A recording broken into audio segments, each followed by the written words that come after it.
Washington has argued that this is an imperative to counter security threats in the High North. We welcome that the United States is taking the threat posed by Russia in the Arctic seriously. This threat is itself an expression of great power rivalry. It is aimed both at Europe and the United States. We experience it daily in hybrid attacks in the Baltic Sea and in Russia's winter war against the people of Ukraine. We share the conviction that as European NATO allies, we must do more to secure the High North as NATO. This is a common transatlantic interest. Germany is doing just that. We are doing it in the framework of NATO, and we will do more.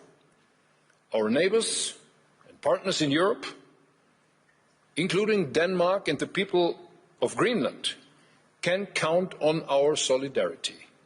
We will protect Denmark, Greenland, the North from the threat posed by Russia. We will uphold the principles on which the transatlantic partnership is founded, namely sovereignty and territorial integrity. We support talks between Denmark, Greenland, and the United States on the basis of these principles. I have discussed this with President Trump, Prime Minister Frederiksen, Secretary General Mark Rutte, and others in these days. The aim of these talks is to agree for closer cooperation amongst allies in the High North and beyond. It is good news that we are making steps into that right direction. I welcome President Trump's remarks from last night. This is the right way to go. This is the right way because any threat to acquire European territory by force would be unacceptable. And, ladies and gentlemen, new tariffs would also undermine the foundations of transatlantic relations. If they are put in place, Europe's answer would be a new age of great powers. Europe must stand together resolutely and sovereignly. And secondly, we should not give up on NATO. At the historic NATO summit in The Hague last June, we created the material prerequisites for this. Europe will invest hundreds of billions of euros in its security. It was a remarkable transatlantic success. Now we must repair the trust on which the alliance is built. Europe knows how precious it is. We feel deeply that it can be the United States' strongest competitive advantage in an age of great powers. Democracies do not have subordinates. They have allies, partners, and trusted friends. Let me paraphrase this in German in a few words. Wir haben die Schwelle hinein in eine neue Welt der Großmächte überschritten. In dieser Welt weht ein rauer Wind. Diese Welt wird uns Härten und Gefahren zumuten. Das spüren Sie, das spüren wir alle. Machen wir uns aber auch bitte klar, dieser Welt sind wir nicht ausgeliefert. Wir können sie gestalten. Lassen Sie uns deshalb besonnen, schöpferisch und mutig zugleich auf unsere eigenen Stärken setzen. Und genau das tun wir. Wir investieren massiv in die eigene Sicherheit. Wir machen unsere Wirtschaft wieder wettbewerbsfähig. Und wir halten in Europa zusammen. Das wird uns helfen, den Zumutungen dieser neuen Zeit besser zu trotzen. Vor allem wird es uns neue Türen öffnen und neue Chancen ermöglichen. Für unsere Souveränität werden wir mit Festigkeit eintreten und unsere Nachbarn in Europa können sich auf unsere Solidarität verlassen. Lassen Sie uns bitte auch bei allem Frust und Ärger der letzten Monate die transatlantische Partnerschaft nicht voreilig abschreiben. Und das ist kein wohlfeiler Verweis auf das Prinzip Hoffnung. Nein, wir Europäer, wir Deutsche wissen, wie kostbar das Vertrauen ist, auf dem die NATO fußt. Im Zeitalter der Großmächte werden auch die USA auf dieses Vertrauen angewiesen sein.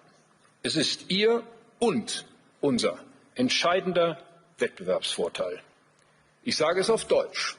Autokratien mögen Untertanen haben.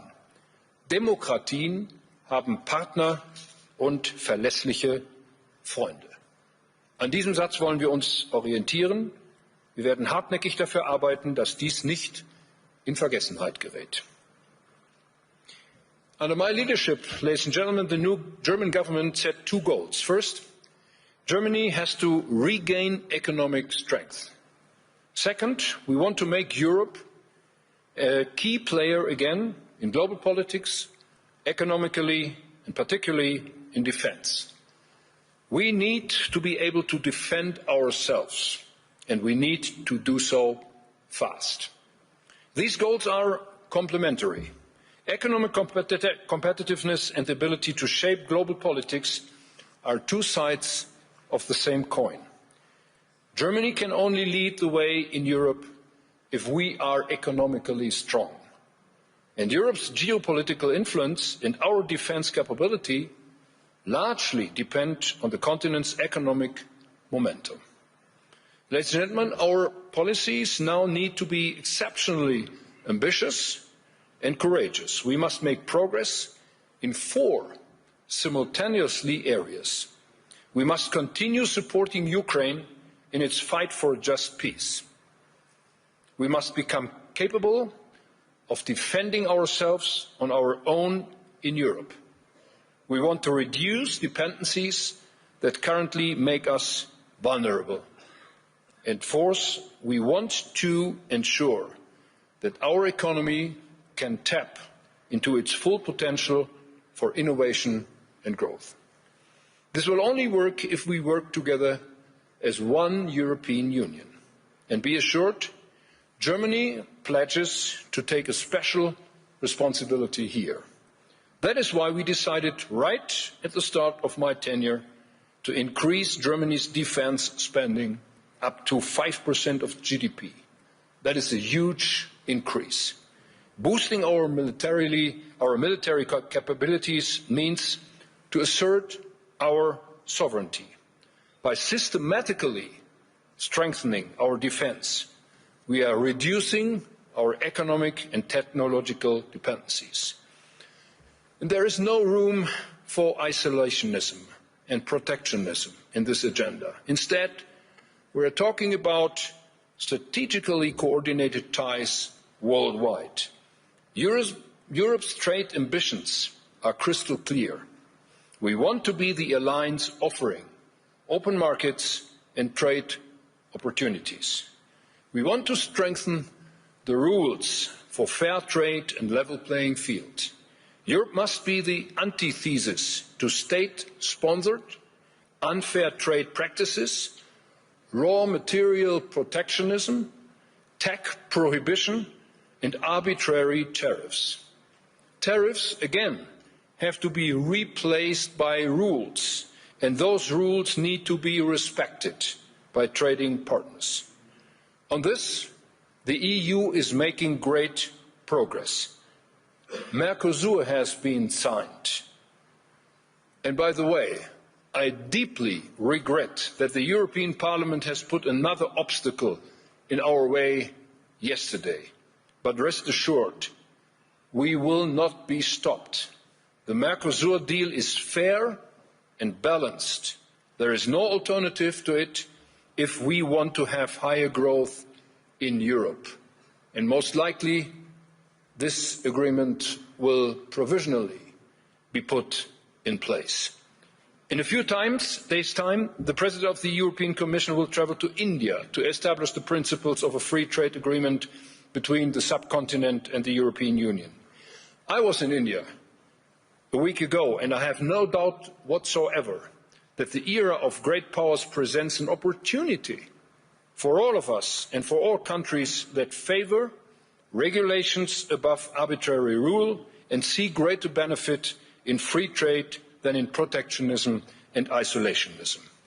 And Europe is joining forces with new partners, as you do see in our efforts to finalise trade agreements with Mexico and Indonesia.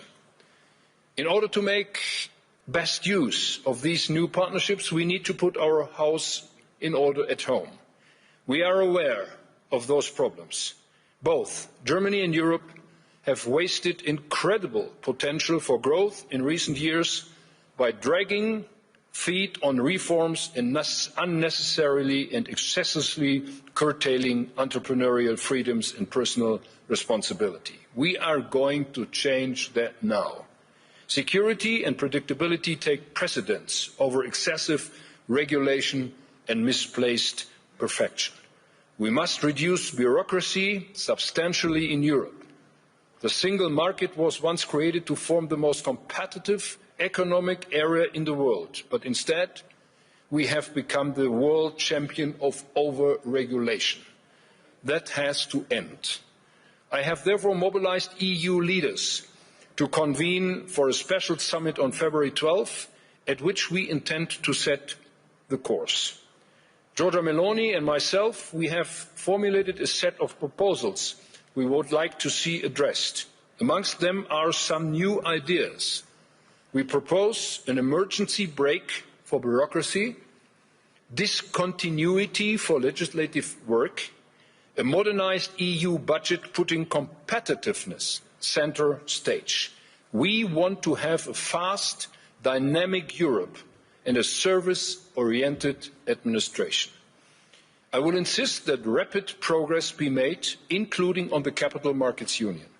We cannot allow our European champions to continue being dependent on capital markets outside Europe.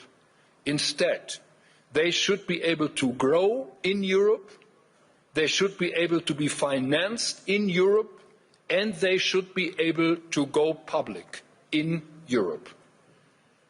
At home, we are making Germany competitiveness again as a place for business and investment both, in industry and our many small and medium-sized enterprises. Let me tell you, the so-called Mittelstand in Germany has to be reckoned with. We are providing more targeted support to innovators, removing obstacles from their path and making it easier for them to access capital markets. We have reduced energy costs. The focus for our electricity supply is on a combination of renewable energies, storage and modern gas power plants. In the coming years, you will see massive investments in state-of-the-art power plants, power lines and heat supply. We will speed up efforts to expand and modernise infrastructure. 500 billion euro have been made available for this purpose. At the heart of our efforts lies digital transformation. Artificial intelligence requires industrial scale. Germany has one of the world's largest pools of industrial data. That is just one reason why we are investing in high-performance